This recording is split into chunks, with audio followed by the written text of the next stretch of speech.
আসসালামু আলাইকুম। এবিসি আন্তর্জাতিক খবরে আপনাকে স্বাগতম। শুরুতেই সংবাদ শিরোনাম, এরপরেই বিস্তারিত।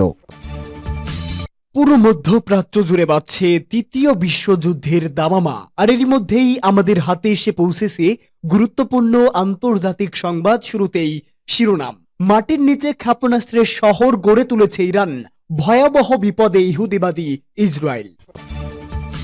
পরেই জানাবো, গাজায় আইইডি নিয়ে আতঙ্কে ইসরায়েলি বাহিনী, 7 সেনা নিহত। পরেই জানাবো, আল্লাহর ইচ্ছায় ফিলিস্তিনেও ন্যায়ের জয় হবে, এরদোয়ানের ঘোষণা।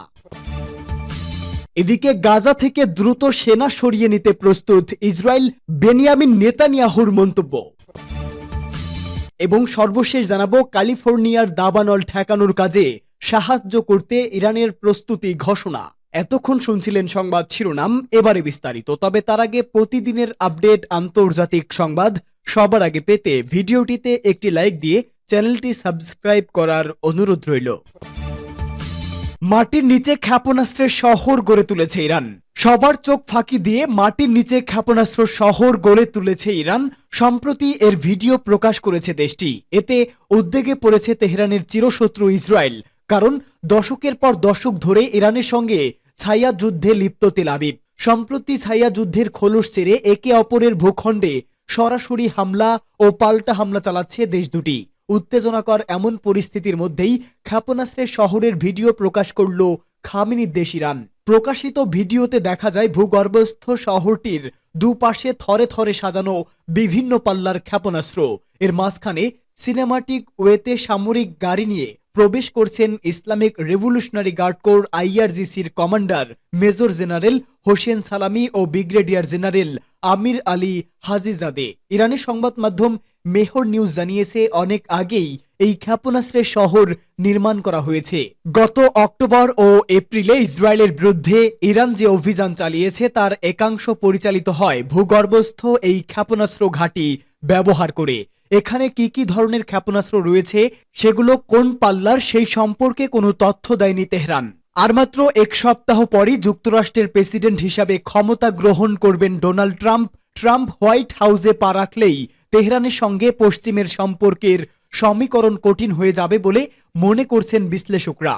ধারণা করা হচ্ছিল ইরানের উপর কঠোর নিষেধাজ্ঞা আরোপ করবেন ওই রিপাবলিকান নেতা, কিন্তু ট্রাম্প কোনো পদক্ষেপ নেওয়ার আগেই ক্ষেপণাস্ত্রের শহরের ভিডিও প্রকাশ করে ট্রাম্প প্রশাসন ও তার ঘনিষ্ঠ মিত্র ইসরায়েলকে উদ্বেগের মধ্যে ফেলে দিলেন মধ্যপ্রাচ্যের দেশটি। গাজার আইইডি নিয়ে আতঙ্কে ইসরায়েলি বাহিনী, 7 সেনা নিহত। গাজায় 2023 সালের অক্টোবর থেকে ইসরায়েলি সেনাবাহিনীর ছোড়া হাজার হাজার অবিস্ফোরিত গোলাবারুদ ছড়িয়ে ছিটিয়ে আছে। এক প্রতিবেদনে এমনটাই জানিয়েছে ইসরায়েলি সংবাদ মাধ্যম। নাম প্রকাশে অনিচ্ছুক ঊর্ধ্বতন কর্মকর্তাদের উদ্ধৃত দিয়ে ইসরায়েলি সংবাদ মাধ্যম চ্যানেল 24 জানিয়েছে, ইসরায়েলিরা অবিস্ফোরিত গোলাবারুদ ব্যবহার করে এক্সপ্লোসিভ ডিভাইস তৈরি করছে কিনা। এতে উত্তর গাজায় 3 ইসরায়েলি সেনা নিহত হয়েছে তা জানতে ইসরায়েলি সেনাবাহিনীর সম্প্রতি একটি তদন্ত শুরু করেছে। গত 8 জানুয়ারি ইসরায়েলি সেনাবাহিনী ঘোষণা দিয়েছে, উত্তর গাজার বেইত হানুনে একটি ট্যাঙ্কের নিচে আইইডি বিস্ফোরণে 3 সেনা নিহত ও 3 জন আহত হয়েছেন। এছাড়া রোববারের এক প্রতিবেদনে তুর্কি গণমাধ্যম জানিয়েছে, গাজায় প্রতিরক্ষা বোমার বিস্ফোরণে ইসরায়েলের 4 সেনা নিহত হয়েছে। প্রতিবেদন অনুসারে ইসরায়েলি সেনাবাহিনী গাজায় হাজার হাজার গোলাবারুদ নিক্ষেপ করেছে। যুদ্ধ শুরু হওয়ার পর থেকে কেবল বিমান বাহিনী প্রায় 30,000 বোমা ফেলেছে উপত্যকাটিতে। চ্যানেল 12 বলেছে, গাজায় ইসরায়েলি বিমান থেকে ছোড়া হাজার হাজার বোমা অবিস্ফোরিত রয়েছে, যার মধ্যে কিছু বোমা ওজন 1 টনেরও বেশি। প্রতিবেদনে আরও বলা হয়েছে, যুদ্ধের জন্য ইসরায়েলকে দেওয়া যুক্তরাষ্ট্রের কিছু অস্ত্র ও গোলাবারুদে প্রযুক্তিগত সমস্যা পাওয়া গেছে। যুদ্ধের শুরুতে গাজায় ফেলা প্রায় 40% বোমা ডাম্বো বোমা ছিল বলে উল্লেখ করা হয় এতে।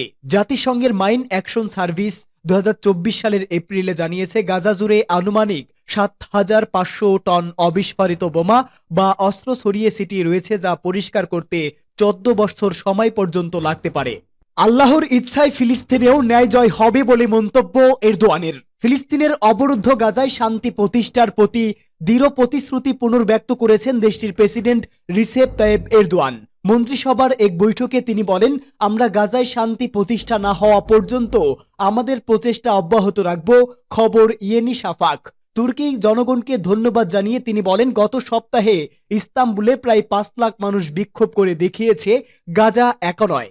গত 1 জানুয়ারি আমাদের নাগরিকেরা ফিলিস্তিনের প্রতি তুরস্কের অটল সমর্থন প্রদর্শন করে বিশ্বকে একটি শক্তিশালী বার্তা দিয়েছে। সিরিয়ার পরিস্থিতির উদাহরণ টেনে তিনি বলেন, 61 বছরের বাদ নিপীড়ন এবং 13 বছরের গণহত্যার পর সিরিয়া যেভাবে মুক্ত হয়েছে, আল্লাহর ইচ্ছায় ফিলিস্তিনেও ন্যায়ের জয় হবে। ন্যায়ের সূর্য নিপীড়নের অন্ধকার ভেদ করবে।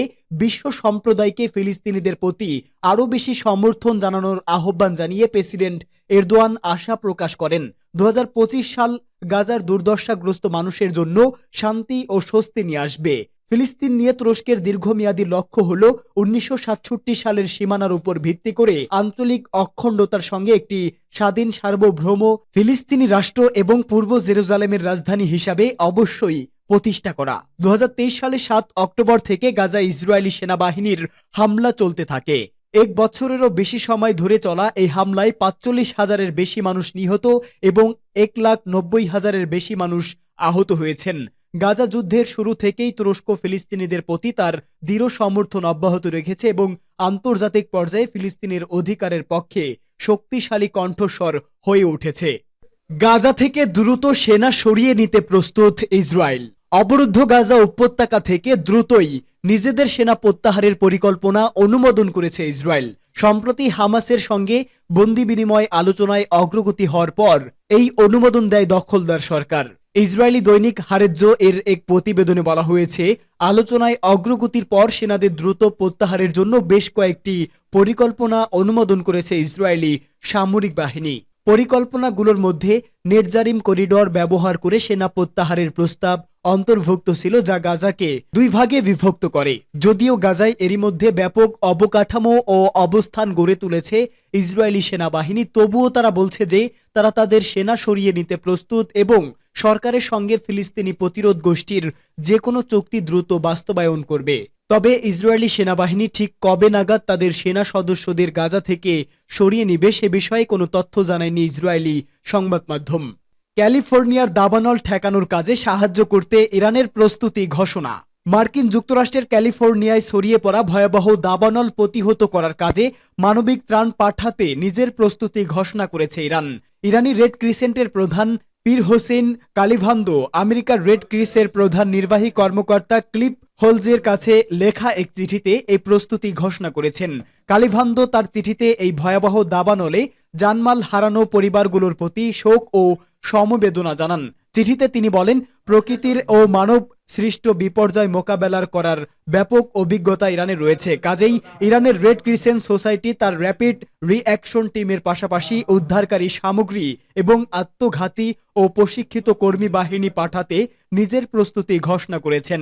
ইরানি রেড ক্রিসেন্টের প্রধান তার চিঠিতে আরও বলেন, ক্যালিফোর্নিয়ার অগ্নিকাণ্ড শুধুমাত্র একটি জাতীয় সংকট নয়, বরং তা গোটা মানব সমাজের বিবেকের উপর একটি ক্ষত যা সারা বিশ্বের সমস্ত দায়িত্বশীল ও সহানুভূতিশীল ব্যক্তিদের নাড়া দিয়েছে।